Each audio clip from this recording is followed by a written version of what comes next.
8 April. Ons verstand word deur God beheers, deur die vernuwing van die gemoed verander, en word nie aan hierdie wêreld gelykvorm nie, maar word verander deur die vernuwing van julle gemoed, sodat julle kan beproef wat die goeie en welgevallige en volmaakte wil van God is. Romeine 12 vers 2. Sal mens ag slaan op Gods agting vir die skepsels wat hy gemaak het? Hy het die menslike verstand gevorm. Ons dink geen enkele edel gedagte nie, of dit kom van hom. Hy ken al die verborge werking van die menslike verstand, want het hy dit dan nie gemaak nie? God sien dat sonde die mens verlaag en versleg het, maar hy beheer hom met bejammering en meegevoel, want hy besef dat die Satan hom in sy mag het. Alle ware hervorming begin met reiniging van die siel. Dit is deur die bad van die wedergeboorte en die vernuwing van die gemoed deur die krag van die Heilige Gees dat 'n verandering in die lewe aangebring word. Deur Christus te aanskou, word ons verander.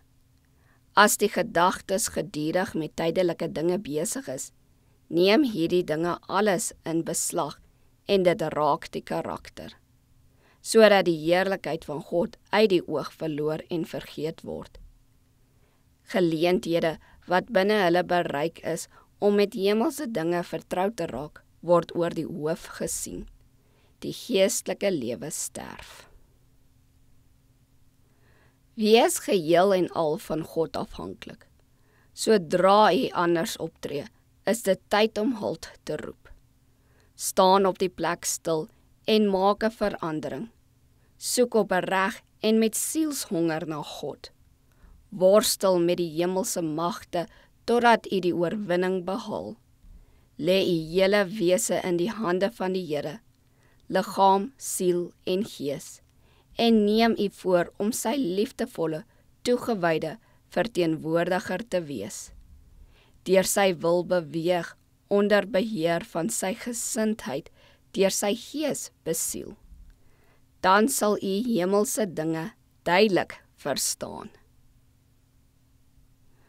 As ons gedagtes meer wou toespit op Christus en die hemelse wêreld, sou ons 'n kragtige aansporing en hulp hê om die stryd van die Here te stry.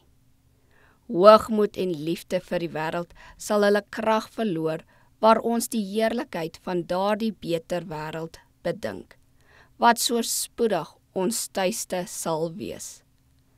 In vergelyking met die skoonheid van Christus, sal alle aardse aanloklikhede waardeloos voorkom.